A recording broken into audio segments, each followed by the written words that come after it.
আহ, আমরা এটা দেখি যে সব ধর্মগ্রন্থেই কিছু না কিছু অবিশ্বাস্য গল্প থাকে। যেমন ধরেন, কোরআনে আছে যে আবাবিল পাখিরা যুদ্ধক্ষেত্রে শত্রুদের উপরে পাথর ফেলছে, আর এইসব গল্প, এই গল্পগুলো বিশ্বাস করা বেশ শক্ত। এটা আমার প্রথম প্রশ্ন। ভাই, আপনি প্রশ্ন করলেন কোরআনের কিছু কথা যেন পাখি উপর থেকে পাথর ফেলছে, সূরা ফিলের কথা। সূরা ফিলের 1 থেকে 5 নম্বর আয়াত। এরকম আরো অনেক আয়াত আছে।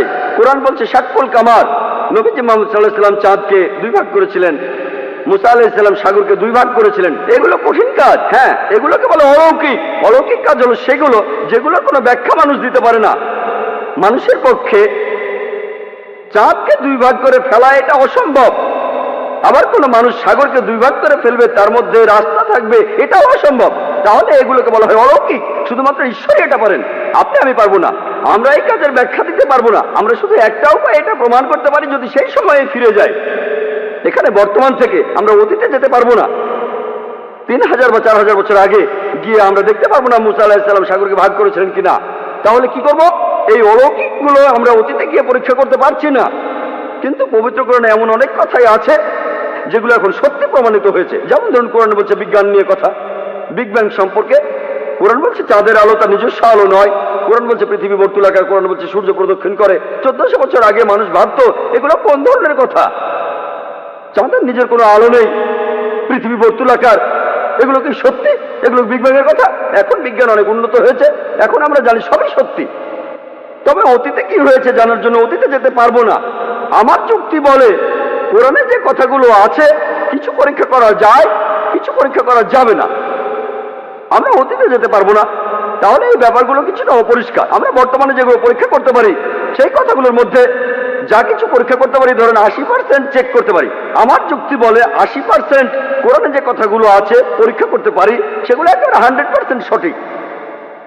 যেগুলো আমরা চেক করতে পারি তার মধ্যে 1% ভুল নেই। যদি বলেন এমন ঘটনা ঘটেনি, শুধু অতীতে গেলেই সেটা প্রমাণ করতে পারবেন। যদি কোরআন বলে মুসা নবী সমুদ্রকে 2 ভাগ করেছিলেন, এটা ভুল, সেটা প্রমাণ করতে পারবেন না, সঠিকও প্রমাণ করতে পারবেন না। অতীতে যেতে পারবেন না। আমরা 3-4 হাজার বছর আগে ফিরে যেতে পারি না। তাহলে যদি যুক্তি দিয়ে বলতে পারি এই ব্যাপারটা সত্যি হতে পারে, নাও হতে পারে, সত্যি হতে পারে, নাও হতে পারে। পাখিগুলো হয় পাথর ফেলেছিল, না হয় ফেলেনি, ঠিক? আমরা বলতে পারি ব্যাপারটা পরিষ্কার না। যদি পারমাণবিক বোমার কথা বলতেন 1000 বছর আগে, তারা কি বিশ্বাস করতো? বিশ্বাস করতো? তারা বলতো পাগলের প্রলাপ, ঠিক না ভুল? কিন্তু এখন তো আমরা বিশ্বাস করি, কারণ বিজ্ঞান উন্নত হয়েছে। এখন দেখি পারমাণবিক বোমা, আণবিক বোমা। তাহলে পাখিরা পাথর ফেলছে, এতে সমস্যা কোথায়? এটা খুব সোজা। পারমাণবিক বোমা আরো কঠিন। তাহলে বুঝতে পারছেন আমরা অতীতে যেতে পারবো না। আমার যুক্তি বলে যেগুলো আজকে পরীক্ষা করতে পারি, কোরআনের যে বিষয়গুলো ভালোভাবে দেখতে পারি, সেগুলোর মধ্যে পুরো 100% সত্যি বলে প্রমাণিত হয়েছে।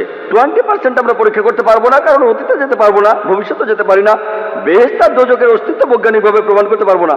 হয়তো বলবেন যে ভাই জাকির, আপনি একজন ডাক্তার, কিভাবে বেহেশত দোজখ বিশ্বাস করেন? আমি বলি এটা 20% অস্বচ্ছ অংশের কথা। আমার যুক্তি বলে যখন 80% কোরআনে যতখানি আমরা চেক করতে পারি এগুলো 100% সত্যি বলে প্রমাণিত হয়েছে, সেখানে 0.1%ও ভুল নেই। আমার যুক্তি বলে এই 20%ও ইনশাআল্লাহ আল্লাহ চাইলে সেটাও সত্যি প্রমাণিত হবে। হয়তো ভবিষ্যতে বিজ্ঞান উন্নত হবে, 20 বছর 50 বছর পরে আমরা পরকালের জীবন সম্পর্কে জানতে পারবো, আমরা বেহেশত দোজখ সম্পর্কে জানতে পারবো। আমার যুক্তি বলে এটা যুক্তিপূর্ণ বিশ্বাস যে কোরআনের 0.00001%ও ভুল প্রমাণিত হয়নি। 80% একেবারে পুরোটাই সত্যি। তাই আমার যুক্তি বলে যে ইনশাআল্লাহ বাকি 20% যেটা চেক করা যাচ্ছে না, অতীতে ফিরে গিয়ে বা ভবিষ্যতে গিয়ে ইনশাআল্লাহ সেগুলো সত্যি হবে। আশা করি উত্তরটা পেয়েছেন।